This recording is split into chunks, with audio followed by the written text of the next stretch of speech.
Um abraço para você. Que bom você está assistindo, teve a iniciativa de assistir esse vídeo. Vai até o final. Essa mensagem é para você. Não importa. É também para você. Sim, para você também esta palavra. Eu quero ler com você Mateus 11:28. Vinde a mim todos os que estáis cansados, oprimidos, e eu vos aliviarei. Tomai sobre vós o meu jugo e aprendei de mim, que sou manso e humilde de coração, e encontrareis descanso para a vossa alma. Porque o meu jugo é suave e o meu fardo é leve. Hoje existe muito proselitismo, isso é, pessoas tentando resgatar outras de outras religiões para a sua religião. É claro que existem religiões pagãs, religiões que elas estão ligadas ao satanismo, a tantas coisas erradas. Mas nós não somos chamados para fazer transferências de pessoas de religião a religião. Talvez você que está me assistindo agora nunca foi em uma igreja ou não se decidiu aceitar Jesus como Salvador. Nós vamos à igreja porque diz a Bíblia lá em Hebreus 10, para não deixarmos de congregar, é o local de comunhão. Nós vamos referência na Bíblia em 1 de Coríntios capítulo 14, 26, também de reunião. Capítulo 11 fala de reunião da ceia do Senhor.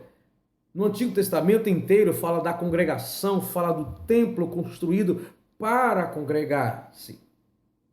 Mas essas coisas são a consequência do que tem que acontecer antes. Nós precisamos entender que religião não salva, mas Cristo, o Salvador do mundo, o Filho de Deus, é o libertador. Ele é chamado de Salvador, ou aquele que livra. Lá em João capítulo 3, versículo 16, diz que Deus amou o mundo de tal maneira para que todo aquele que nele cresce, não venha se perder, não seja condenado, mas tenha vida eterna. Lá em João ainda, capítulo 1, versículo 12, diz que todo aquele que receber a palavra do Evangelho, receber a Cristo como Salvador, a esses Deus deu o direito de serem chamados filhos de Deus. Então você que está assistindo agora, eu digo para você, a nossa proposta, a minha, ou deve ser a nossa proposta, não é divulgar na sua mente uma religião, uma igreja, não é uma troca, não é uma associação religiosa, não é um proselitismo. Nós falamos de Cristo, Salvador do mundo, que veio para isso. Diz a Bíblia, se pois o Filho do Homem vos libertará, verdadeiramente sereis livres. Em João capítulo 8, quero ler com você, talvez você tenha na sua Bíblia aí, João capítulo 8, muito fácil de encontrar, se não der tempo você anote em um papel, e o versículo 32, e conhecereis a verdade, e a verdade vos libertará. O 36 é que diz, se pois o Filho vos libertar, verdadeiramente sereis livre. Jesus veio, nasceu em uma mulher chamada Maria, cresceu como homem, foi crucificado e ao terceiro dia ele ressuscitou. Não com a proposta de libertar o homem das suas doenças, da sua pobreza, dos seus problemas, das suas dificuldades, mas uma proposta de salvação. E no contexto da salvação, sim, acontece então a cura, o milagre, porta de emprego, libertação de qualquer área da vida, são a consequência do projeto de salvação. Porque a vontade de Deus, principal vontade de Deus é a salvação de almas. Talvez alguém se converta, nem seja curado. Talvez alguém se converta, não fique rico, não seja próximo financeiramente. Mas o principal é a salvação da alma. Pois, segundo a Bíblia, existe dois caminhos, o da perdição e o da salvação. Não existe vários caminhos e vários caminhos levam a Deus, existe apenas um caminho. No capítulo 14, o versículo 6 de João, Jesus disse: eu sou o caminho, a verdade e a vida, e ninguém vem ao Pai a não ser por mim. Ainda quero ler com você no Evangelho de Mateus. Deixa eu ver aqui. O Evangelho de Mateus.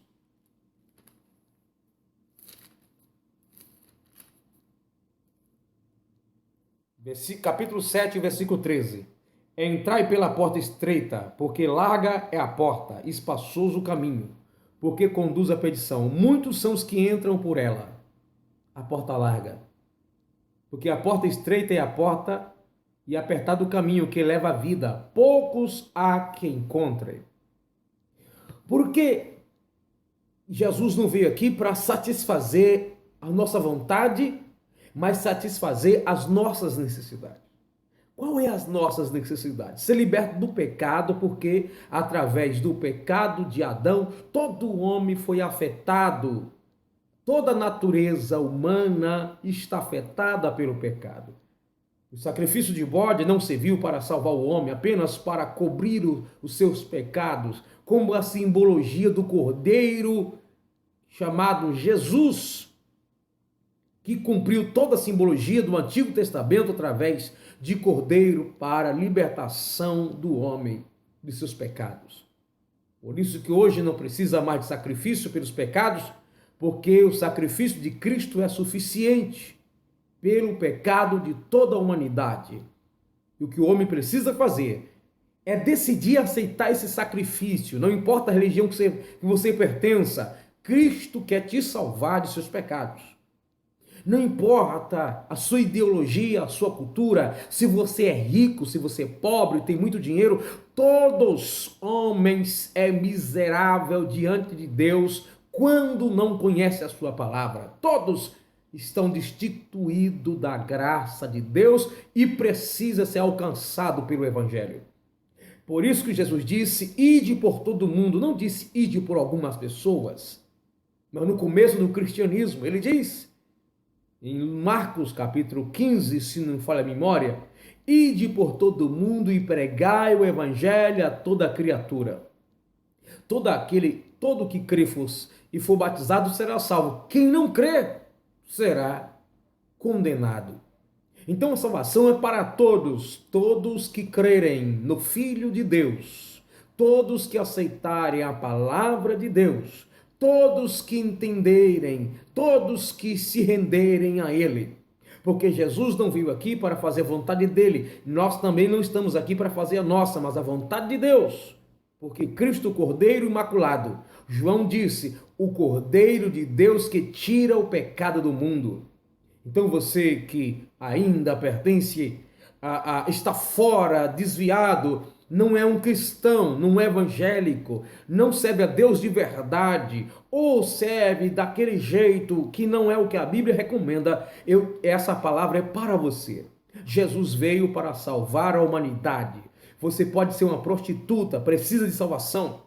Você pode ser um roubador, um ladrão, um traficante, um viciado, um adúltero, um fornicador, mentiroso, não importa seus pecados. Jesus te perdoa, Ele te dá uma chance neste dia. Você, moça, você, rapaz, que vende seus corpos na pornografia, como isso é grave, como isso cheira mal às narinas de Deus. Você que anda quase nu, quase pelado na rua, você que mente para o pai e para a mãe, você que é rebelde, você que é um transgressor das leis que a Bíblia nos diz que é para obedecer, isso é grave. Mas Jesus te dá uma oportunidade. Jesus te dá uma chance agora. Aceita Ele como Salvador porque Ele te ama muito. Porque foi por você, por mim, por todos que estavam desgarrados de Deus que Jesus veio. Jesus é o médico, diz a Bíblia. E quem precisa de médico é quem está doente. O pecado adoece o homem. Viver na prática do pecado é viver nessa doença, a qual Jesus veio aqui para nos curar. O diabo escraviza, perturba. O diabo quer matar, quer destruir, mas Jesus disse que ele veio, ele se manifestou para desfazer as obras do diabo. Talvez você pense assim: eu estou aprofundado, arraigado, plantado no pecado. Pois bem, a Bíblia diz que ele tira o homem do charco de lodo, ele tira o homem dos seus males, dos seus caminhos ruins e liberta. Você precisa de salvação? Jesus te oferece, não importa o que você fez, ainda há arrependimento no seu coração, significa que Deus está falando com você. Esse mal que você sente quando pratica o que é errado, se sente tão mal, e seu Espírito de Deus ainda tocando em você, se converta, se arrependa. Então digo para você que está no pecado, que você está distante de Deus, arrependa dos seus pecados e Jesus te levará para o céu, porque o arrebatamento da igreja pode ser ainda hoje. Jesus te dá uma chance, uma nova oportunidade. Que Deus te abençoe em Cristo Jesus.